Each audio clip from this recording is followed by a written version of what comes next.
Hello everyone, welcome back for another edition of Let's Play Pokémon Red. Yeah, cool. So here we are in Lavender Town, the noble purple town. So this is going to be a little lax of an episode, because there's no fast forwarded sections. We're going to be Lavender Town the whole time today. I think it'll be nice. A little break, for there's a lot of the videos we had lately, there's a lot going on, and yeah, we're going to go through Pokemon Tower today, as that guy described. It's where the souls of Pokemon rest easy and all that. There's stories go around that a mother, Marowak, has never, was stuck in there and never came out. And, you know, I think it'd be nice to be Lavender Town for today, because it is a very big topic in the original Pokemon. It was it was actually my most popular video game analysis episode.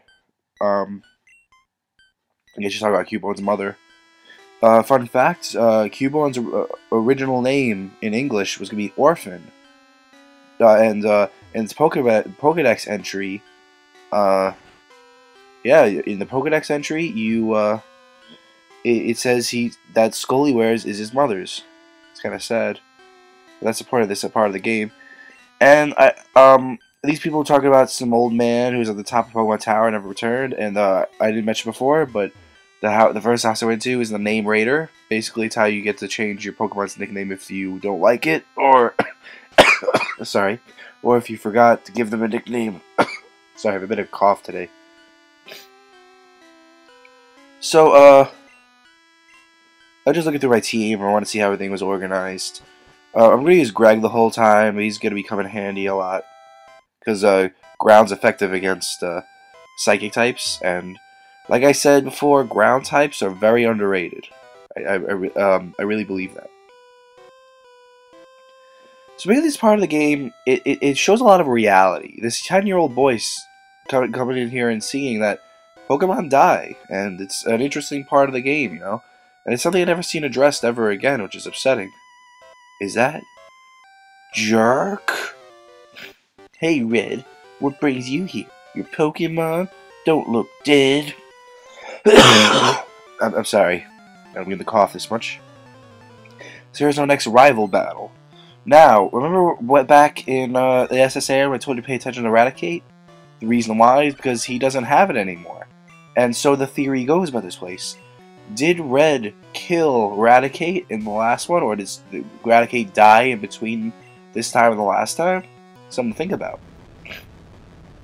It's a very popular theory, and I like to believe it, because I like the idea of having this this reality in Pokemon. Like it's a reality, you know. It's how the way things work. It's how things really are. I like that. Here's the first instance of a Gyarados. It's a flying type, believe it or not, based on Japanese dragons. That's why it has no wings and all that. So after this point, we're going to be facing a lot of Ghastlies and a couple Haunters. That's pretty much what we're going to look forward to. But yeah. Here's a Growlithe. Excellent Pokemon. I'm really sorry. I don't mean to cough.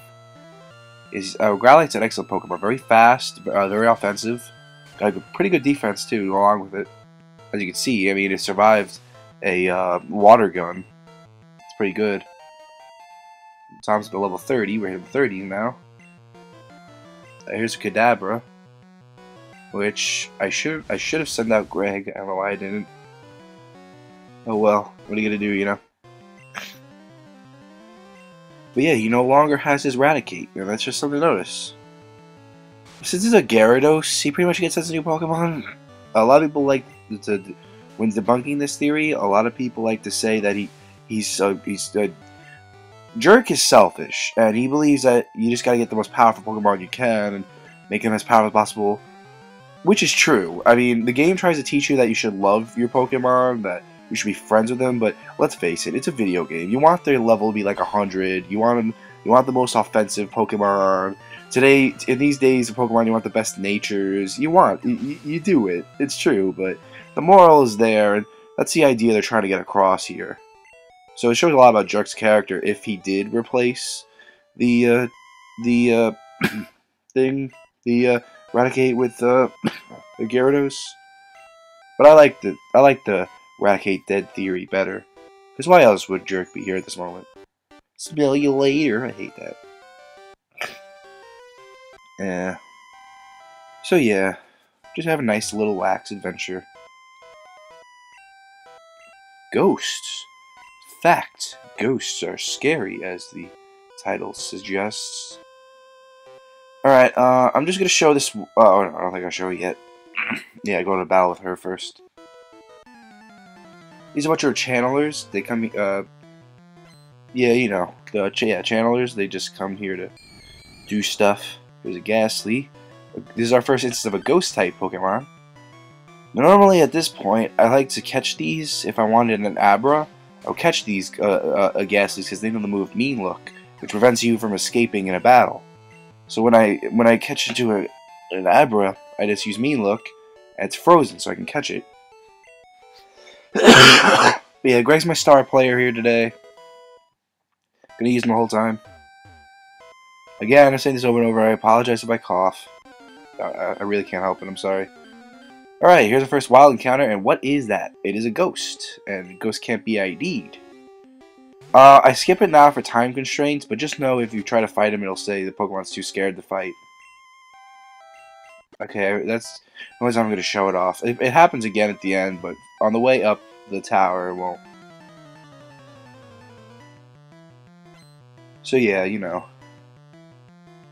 This part of the game is always very fascinating to people, and I'm one of them. As a kid, I didn't really think much of it, but now I do. I mean, the fact that they make so much of Lavender Town and so much creepypastas, I honestly don't understand it. I said this before in the game analysis about it. It's like I never really seen it as much of a big deal. It's a nice place. I mean, yeah, the music was creepy, but I really didn't even pay much mind to it. But it's not about the creepiness of the level. It's about how much of a reality this is. This is Red's facing a real world problem when Pokemon die, and eventually they'll be buried here too, you know? What are you gonna do? Yeah. It's sad, you know? So, basically, this is actually a nice little dungeon in the game. It's an optional. Is it an optional? I don't think it's optional. It might be. Basically, there's no gym match in this town, which makes it another interesting point about it. It's nice, you know?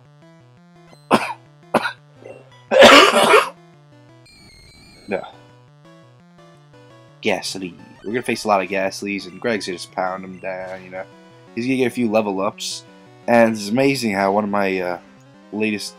It's amazing how when you train your Pokemon right, and you know what to do with them, because it's amazing how Greg has caught up to the rest of my team so quickly. Hopefully, in the next episode, I should get my 5th member. Hopefully, I'm thinking it is. If not, the next one, but we'll see. I'm really excited to get my next Pokemon. And all. I think I told you what it was. Yeah, I want to get a Snorlax. I love Snorlax. He's such a good Pokemon. And having a normal type is actually very good too. Normal type's a good Pokemon. Plus, this one can learn some really good moves. Snorlax. Normal types are very versatile. I don't like using them except Snorlax is the only normal type I like using. But other than that, yeah, they're very great.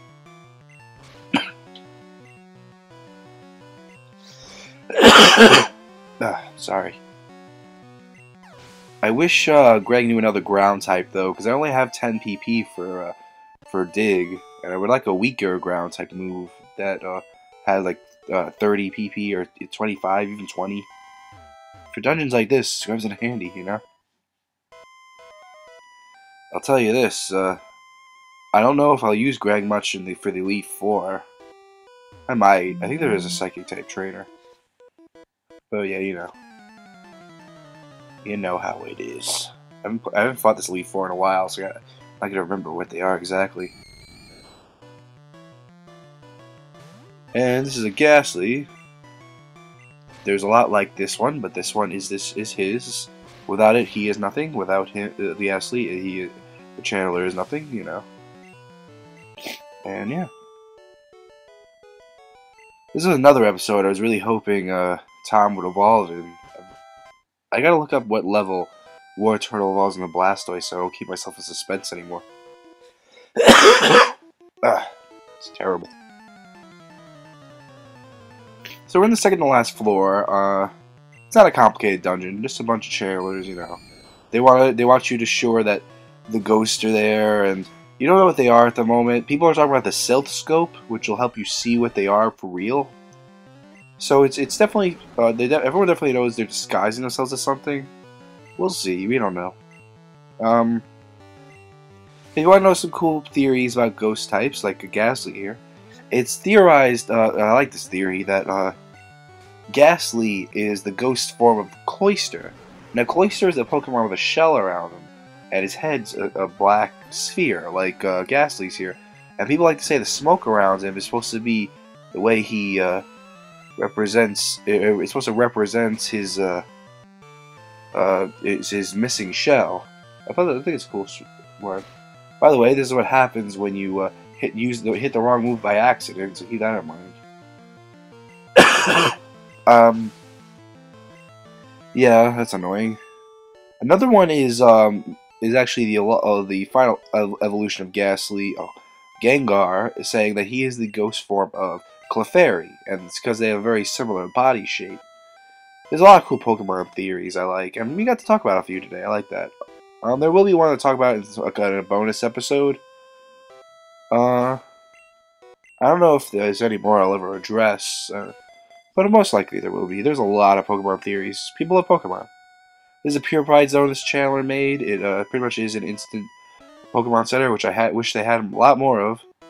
Honestly, I wish this idea was fleshed out a little more. I like the idea of having a little zone in, like Pokemon Coliseum got it right. They made a little area available, so you don't have to go all the way back to the Pokemon Center in some town. It's nice. I like it. You know.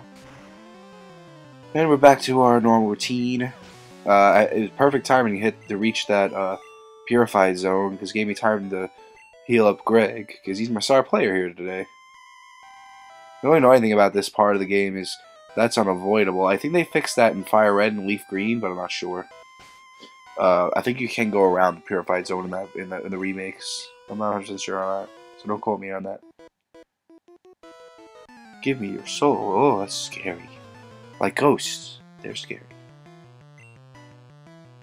Don't. All right, here's a Haunter. No really theories about him. I'm sure one day there will be. Haunter's a cool Pokemon. I love Haunter. I'm not into ghost types. I think they're hard to train. They're a little unreliable to me, and I mean the only thing they're good for is for psychics. But I have my Dugtrio here, which is a ground type. Anyway, I don't like it. But I love how much character was put into these Pokemon in the anime. There's so much character. They're so fun. I like it. Like, and Haunter really I love the most out of all of them. I always had a fascination with ghost types, but Pokemon, but I never liked using them in my teams. Here's another one. I wish they had more variety in ghost types. They didn't have that many in Gen 1, but it would have been cool to see a little more, you know? They definitely expanded on ghost types a little more now, of course. You know? Yep. Kind of hope with all these level ups, Greg will learn a new move, but I guess not, you know? I'm definitely keeping Dig because of its secondary effects to be pretty much an escape rope. So, yeah, that's nice. The reason why I'm saving the escape ropes I have now is because in case I ever have to leave, in case I ever need an HM slave, and I have to take one of my Pokemon out of my party when I have all 6, and it has to be Dugtrio, I'll use the escape ropes to get out of it. I could store it. I probably should store it. I might do that next episode. What do you do, you know? We're almost done here, and you almost can stop hearing my obsessive, annoying coughing. Coughing! No pun intended. Well, yeah, actually, yes, pun intended, but you know. It is the last floor. Give me blood. These guys are creepy. These channelers are creepy. They look female in on the outside, but on the inside they look male. I mean, in the overworld they look female. In these sprites they make for the battles, they look male. I can't tell. That's why I like future games when they made more of a distinction between the two and they put the gender mark next to them. That's just me though. A lot of the great things Pokemon did as versions went on, they made a lot of great advancements. And Gen 2 is a great example with creating genders and introducing Pokemon breeding. And Gen 4 did the physical special split. Gen 5 started the story mode. Gen 3, I love Gen 3. It's a lot of fun, but I feel like it didn't do anything innovative for the Pokemon. It just added things like the Battle Frontier and a little more variety in the story. And then we're going to Pokemon X and Y, which is the first main Pokemon 3D game. Well, excluding the Coliseum series. Yeah, Coliseum series was 3D, but this is the first time we have a traditional Pokemon game in 3D. It's going to be exciting. You know? Cough, cough. But yeah, so what happens in the end of this dungeon is really interesting. Based on the levels, I'm just going to say this right now before it happens. Based on the levels of these Pokemon, you should be here at this point. You should be doing this. I'm just going to say that right now. You can skip it, but clearly you should. The game wants you to be here. Because based on the levels of the Pokemon are so close to yours. I'm just going to let you know now. Got a rare candy, that's nice. We gotta remember to store that, I forgot to do it. Oh well. Trying to go up these stairs? Be gone, intruders. And this is not no side to repel on. There's a ghost. Again, no side to repel on. This is not a random encounter. This has to happen no matter what. See, I can't attack it. It's telling me to get out. So I do that. What else can I do, you know? I'm going to try to find that Silk Scope. We'll see what happens. See wherever I find that. And we're going to do that next time.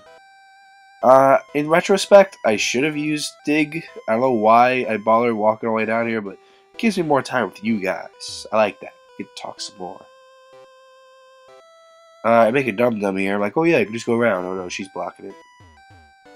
And then I wonder what to do. I'm like, oh yeah, go back. You have those dumb moments, you know? Yeah, so don't bother putting a repel on. I gotta say, I haven't had to buy a lot. I'm glad, because usually I buy like 20 and I use them all up. But, I don't know, I guess in Gen 1, I guess either the dungeons were shorter or the repels last longer. It has to be one of those two. You know. So yeah, we are gonna run into some ghosts. Luckily, the wild encounter rate isn't that high in here. Unless you have the Silk Scope, of course. That could be it too. The wild encounter rating is not that high here compared to other Pokemon games. Because it's been a while since I played these on my the original 8-bit. Because if I play the Gen 1, I'm gonna play the remakes, of course. Because there's more to do, and they have more things they originally intended to do in it. I like it, yeah. Okay, we made it to the first floor. And per tradition of how I like to end these episodes when I can, I'm just gonna go to a Pokemon Center. I go in and out really quick because in this game you can't make a quick little. You can't face yourself in a different direction. You always have to make a step forward or backwards. So go in and out. And thank you all so much for watching. I've been Billy, your video game analyzer. Have a good day, good night, whenever you're watching this, and I'll see you next time on Pokemon. Cough.